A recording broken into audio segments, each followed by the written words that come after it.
Ajde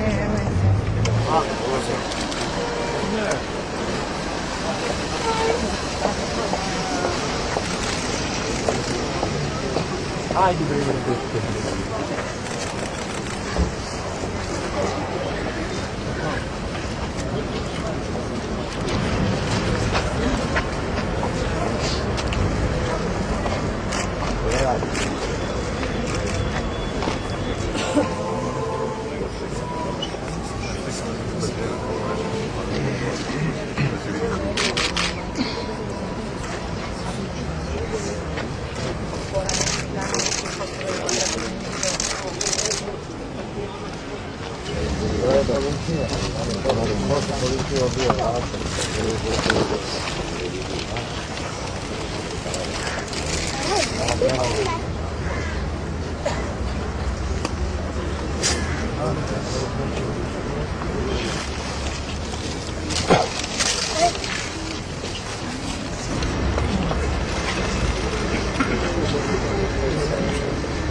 Dao sam još, evo sad ću vama to. Nemojte tako. Evo ga ovdje. Da?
Mi i dalje čekamo da se javiš, da uskočiš u sobu puna energije i sa tim prelepim osmehom.